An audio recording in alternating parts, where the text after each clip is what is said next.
Asigurările sunt ca centurile de siguranță, par și incomode și inutile până ai o primă dată nevoie de ele. Sunt Sergiu Costache, ne aflăm la ZODIA Asigurărilor. V-am pregătit astăzi o ediție specială și deosebită a emisiunii. În acest an suntem sub semnul dragonului de lemn. Este un simbol foarte, foarte venerat în cultura chineză. Dragonul reprezintă puterea, reprezintă norocul, reprezintă succesul, ceea ce înseamnă că pentru noi toți anul 2024 va fi unul plin de prosperitate și noroc. Nu întâmplător am ales să vorbesc astăzi despre putere și succes, pentru că această ediție specială a Zodiei Asigurărilor are un invitat deosebit. Am decis să facem emisiuni cu cei mai de succes lideri ai companiilor de asigurare din România, iar emisiunea de astăzi are acest invitat deosebit. Este o prezență elegantă, un lider echilibrat, este ușor de remarcat și o persoană foarte, foarte organizată. Numele lui este Kuldeep KAUSHIK și este CEO-ul companiei care de 27 de ani este pe piața românească de asigurări. La nivel mondial sunt prezenți în 11 țări, iar în România ocupă locul 1 pe asigurări de viață de mulți ani și de asemenea și în domeniul pensiilor private. CEO-ul companiei este originar din India, are un background internațional și de aceea în minutele următoare vom continua dialogul în limba engleză. Mr. KAUSHIK, how would you describe success in few words, and what are in your view the main qualities necessary for a successful leader? Thank you, Sergiu. Welcome to our offices. Success is a big word, but I have a very simple definition for when I think an individual is successful, and it's how many people you enable in your day-to-day life to be the best who they can be, how many friends you make, and how many friends you leave behind as you progress through your life journey. That to me is how I would look at what success could look like. For a leader, again another big word, but for me, I believe in servant leadership, which largely means that your role as a leader is to enable individuals, as I said, to do well, and making sure that you do two things. One, help build the right strategic vision, and B, then get out of the way and enable the team and empower the team to do their best. So that's how I look at success and a successful leader. Then this means for you success it's related to people, and leadership it's also related to people. Servant leader it's the model you choose and you are working with. Absolutely, it's all about people and how you enable each one of them to be the best they can be. I understood your family are coming from the defense sector, and this means very organized people and very strict people because they are the requirements. What are the main values you learn in your upbringing, and how they reflect in your management style today? So it has a big part to play, I have to say, and I think the first question reflects that as well. Indeed, born to a father who was very much disciplined, so that was the first value. Very disciplined in terms of how you operate in your life, and that helps me even today. Second, teamwork. When you're in army, when you're in that setup, individually you cannot win anything, but as a team you can be super successful. So clearly teamwork was the second value, if I could say, that you clearly see how they would operate on a day-to-day and how they would make each other again the best they can be as individuals. Then if you move a little bit fast forward to through the life, the third big value that I've always kind of carried with me is empathy. And the fact that you need to understand who each one is and understand where they are coming from, and then obviously engage with them in that setup. So I would say discipline clearly, teamwork, and empathy. Those would be the three things I get from my family background. Your father wanted you to become engineer. I heard also he wants your brother to become doctor. Why did you choose a different path, and how have your family views influenced the professional path you choose? So I have to say my first choice was clearly going into defense, into army, which did not work out for health reasons. And then indeed my father wanted, we were two brothers, so one of us, he wanted to be an engineer, the other one to be a doctor. And I have to say we did fulfill his wishes. So I did start as an engineer. So I did my engineering in what we call metallurgical engineering at that point. So everything to do with metals and how you organize them. And then yes, the paths changed and evolved from there on. But I did start out as an engineer in the beginning. But you have a moment, it was a click moment or a aha moment, and you choose the path? Yeah, so this was the time where India had, kind of done the economic reforms. We were coming out, and technology was becoming quite a big topic. So we were, as a country, we're moving into a lot of financial services and technology and offshoring kind of setup. So that's where we started. That's where I started as well. A lot of my friends and colleagues started right out of engineering. So I joined a technology firm, and as luck would have it, I did a year in UK and then a few years in US, and that's where I started to realize that I was becoming, a typical Indian profile, so to say, if I could call one. Where you do your engineering, you go to US with a technology company, you get your green card and you settle down with a big house in one of the suburbs in US. And somehow I felt I didn't want to live that life and wanted to change, and that's where I think that big click or shift happened. Then instead of a very predictable future, you choose one totally different. From this point of view, how did you build your success? I think about what the role models you had, mentors, business leaders, they have contributed to your professional development. Who is coming in your mind when you think relevant people in your life? I think 3 or 4, if I have to kind of quickly think through. One, while growing up, apart from the economic opening up of the country that happened, sports, and one of the sports that we kind of follow a lot in India, cricket was obviously one of the bigger topics, and there was a gentleman who really emulated who a sports person should be on the field and off the field. So I learned a lot just watching him. One of the more humble individual I've always seen. So humility is what I got from Sachin Tendulkar, who's still I guess the god for us who follow cricket. Then when I get into my business life, I look at my first company and the CEO of that group at that point, Mr. Narayana Murthy.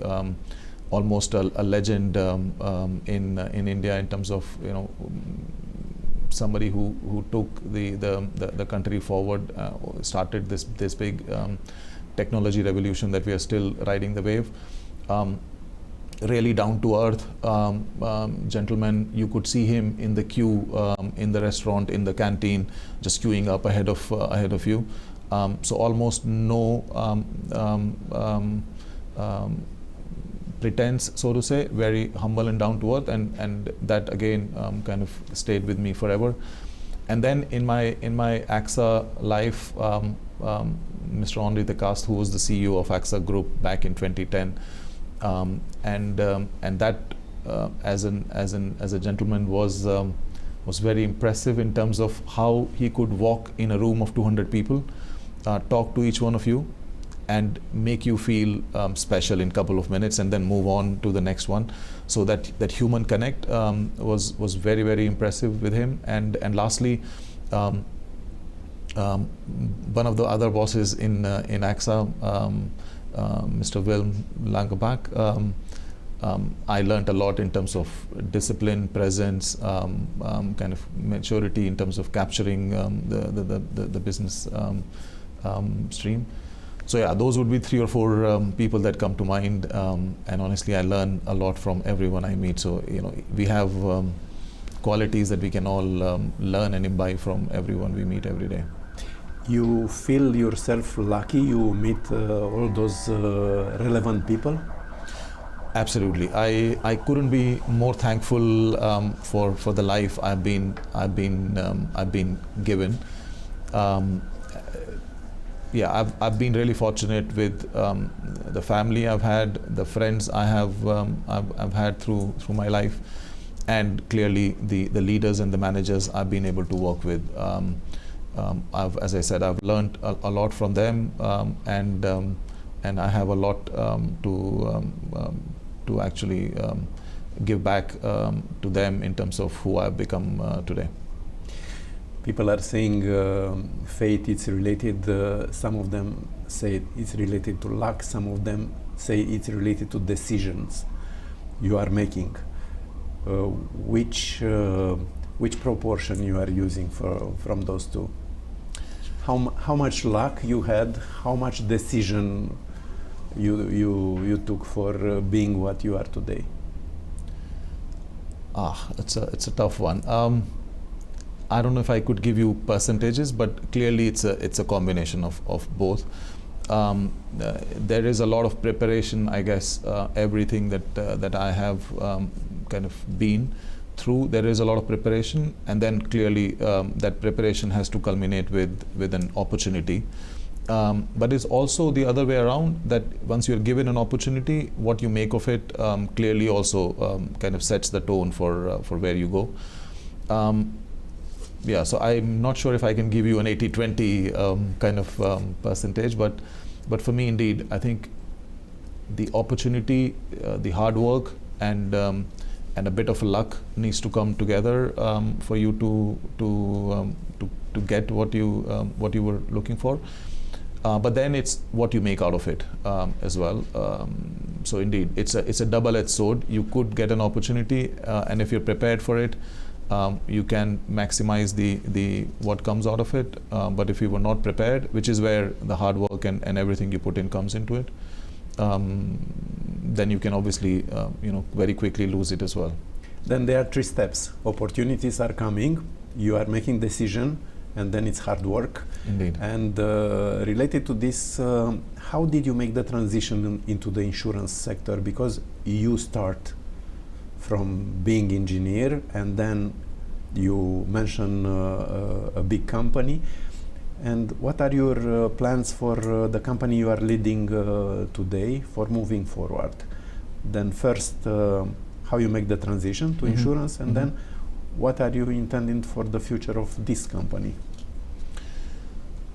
So the shift, I think Steve Jobs said it once, and obviously nobody can say it better than him, that you cannot live your life looking backwards, but you can connect the dots when you look back.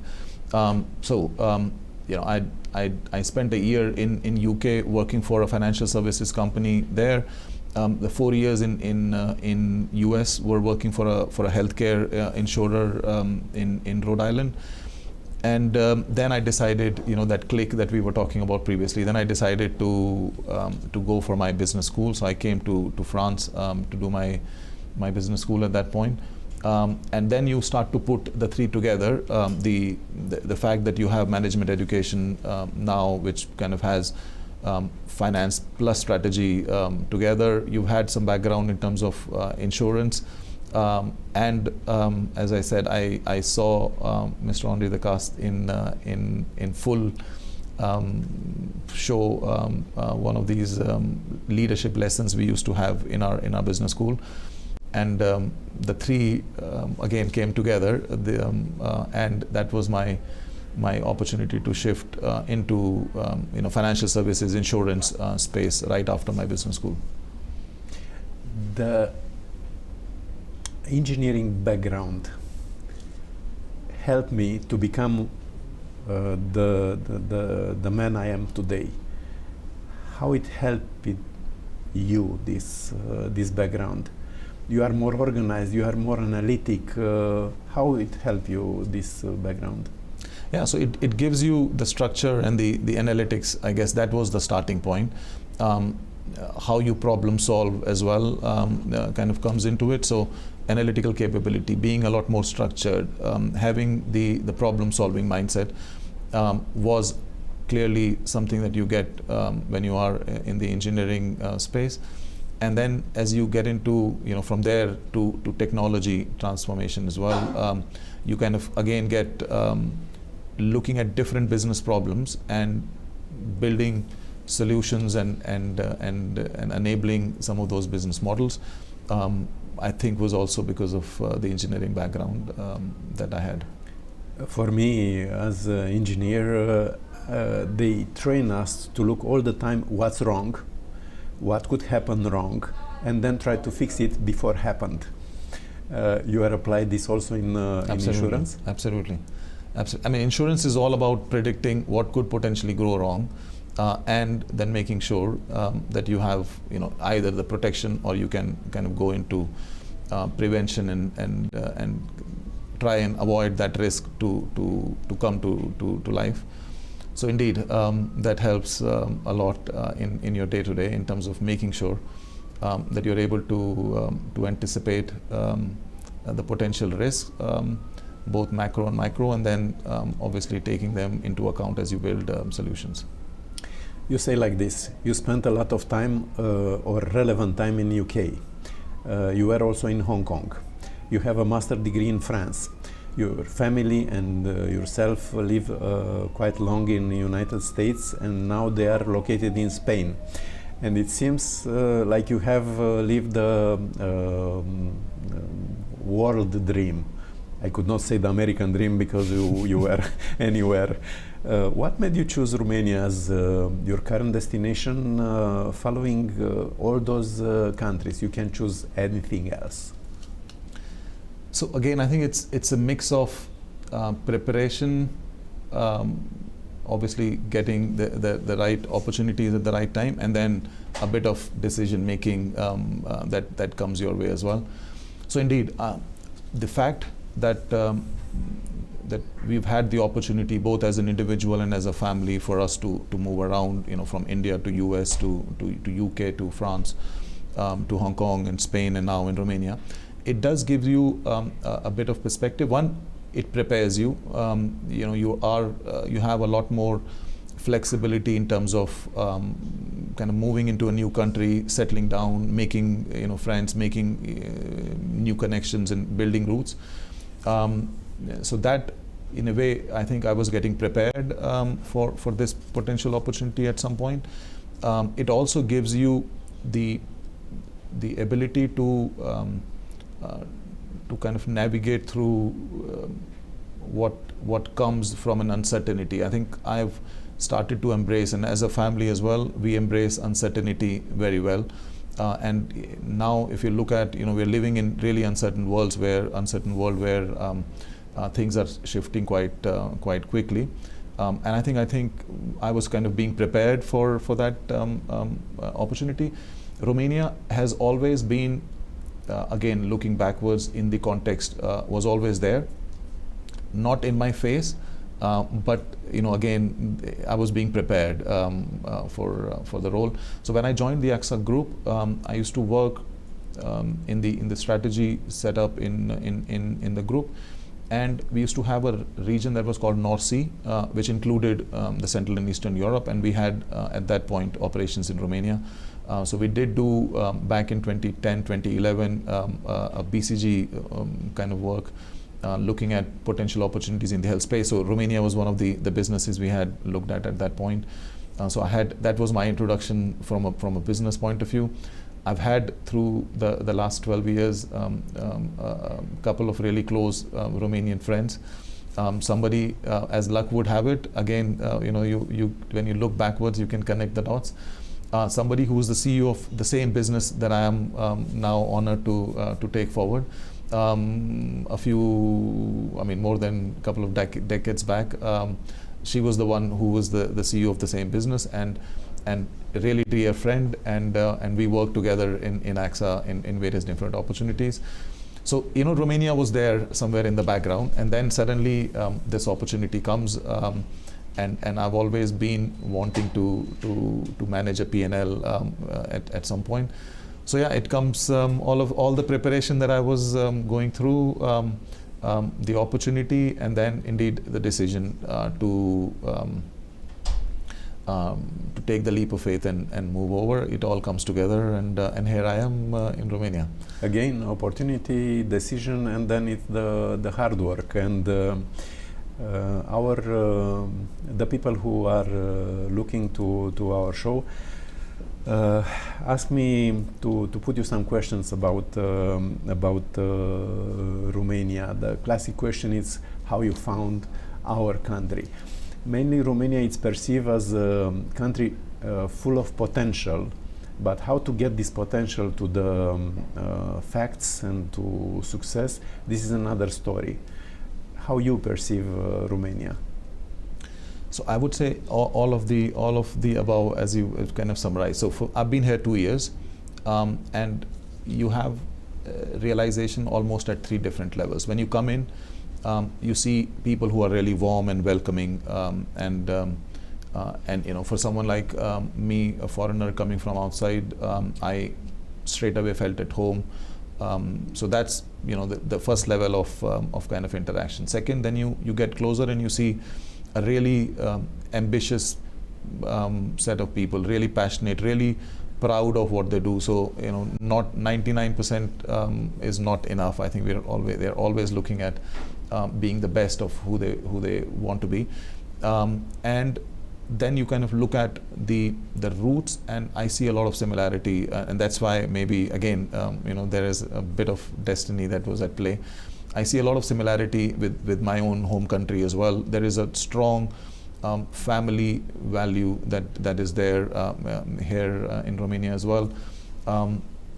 Clearly, I think when we unlocked the potential of the country, as we opened up and had the economic reforms back in 1990s, I see the same opportunity here.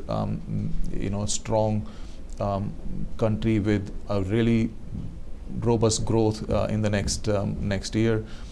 You see again people who are really wanting to make an impact, and if you look at also the fact that the internet penetration is incredibly high, so there are a few strong opportunities that if we capture them well, there is a bright potential for us as Romania in the next 10 to 15 years.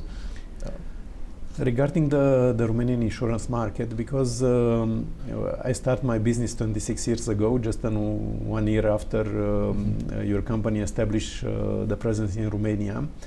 And at the beginning, life insurance was 10% of the total insurance market. Then in few years become, with your support, 20%.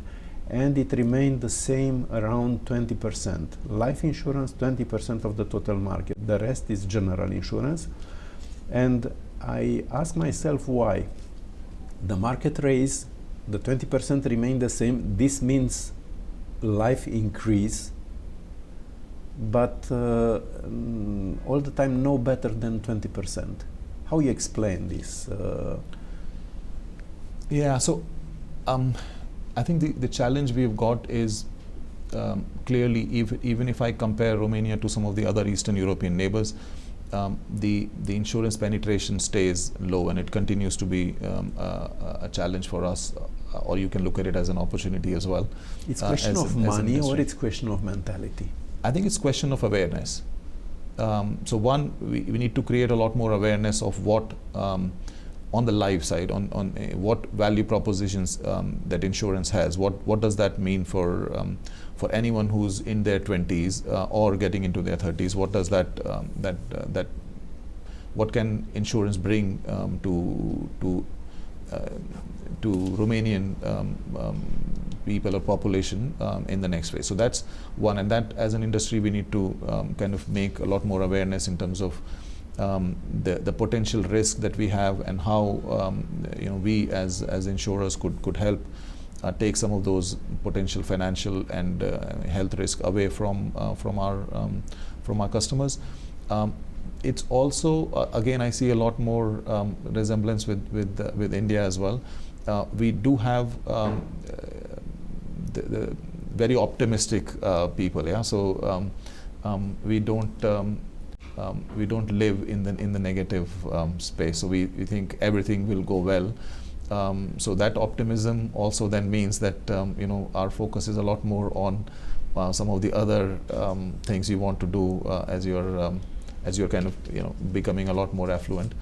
So that would be the second thing. And indeed, the third part is also that we have this safety net that we call family as well, and that plays a role as well, that if at all something would go wrong, we have this strong family bond and roots that would help us as individuals and families as well. So I think we need to find that sweet spot where we become the other enabler and support ecosystem for Romanians in the next phase. I heard people who know very well this market saying deductibility of life insurance will help a lot, because in this moment Poland have more than 50% of the market life insurance. We have just 20% from many years. How you could comment this? How much help will come from this deductibility? No, it is a big enabler if we could, and as industry and as UNSAR as well, we've been trying to kind of take that topic indeed forward. And again, I can then compare it with some of the other. India is obviously a good example where the deductibility has helped kind of create that initial push into the life segment. So, and Poland, you've given the example as well. Indeed, I think that would be that could clearly help push the industry forward. And as I said, a topic that we would continue to pursue as well, both as an industry body and as an organization as well. We have few more minutes. What is your message towards your Romanian clients? Because you have a lot, you have a strong position in the market, and what you want for them in 2024? And I think you asked that question, and apologies I didn't answer it previously as well. I think you mentioned it. We've been here for over 26 years. We have the ambition to continue to grow in this market. It is one of the strategic market for the NN Group to continue to identify opportunities for us, and hopefully the customers see it. In the last 5 years, our focus has been completely to keep our customer in the center of everything we do, and our view is threefold. One, to bring the right value propositions for our customers as we move forward. So we just launched a really cool, I would say, health product for our customers here in Romania. So bringing the right value propositions would be the first one, making sure that we understand what our needs, what our customers are looking for, and then finding the right opportunities and solutions in that space. Second, I talked about the internet penetration and the fact that Romania is one of the countries where with the internet penetration. So our focus is clearly on engaging our customers in the setup and network and platforms that they want us to engage. So bringing that capability to our customer, and lastly making sure that our service is top notch. So making sure when they need us, we are there with the best service capability, and obviously making sure we pay the claims and we support our customers through that journey. I will make a resume. Leaders from many years in life insurance, leader in private pensions market from more than 10 years from the beginning of the system. Then you launched health insurance products, very appreciated, and also household insurance. Then this is covering a lot, and I saw your company in top 5, top 6 company in Romania. Message to your team. Then it was the message for the clients, now a message for your team. What they must to hear from your mouth in this moment? I think so. Our ambition and our vision is to continue to be the preferred partner for our customers in Romania. And that means, as I said, 3 things. 1, bringing the right value propositions. 2, making sure we engage our customers in where they want us. And obviously having the superlative service. And indeed, our ambition, our vision is then to translate that into continuing to be the life player that we are, the pension player that we are. And the ambition is to both in health and in the household insurance as well, to become the top 3 players in those segments as well. So indeed, the message to the team is keep doing what we do, because we are very good at making sure that our customers are happy. Keep doing, because you are doing a very good job. Final question: what advice would you give to the young generation looking to become successful in insurance market or as managers or entrepreneurs? A triple question. Yeah, I think 3 or 4 things. First, make friends, and that has been, I guess, my mantra for life as well. Having strong relationships and friends that would guide you through your life journey is important. So make friends. Second, we are living in really interesting times. So I would say take a risk. Don't choose the well-trodden path. Take a risk, and you would find a completely different individual on the other side if you take those risks. Lastly, ask for mentorship, ask for help, speak to people and get the advice. There is a lot of value in when you're young, getting the right mentor and getting somebody to help you navigate. And lastly, enjoy life as well. As the young generation says, and we have sponsorship for an entrepreneurship academy that we were working on. YOLO is the concept. So you only live once. So indeed, enjoy every day, celebrate who you are, and what your ambitions are in the next phase. You only live once. Do it better. Do it well.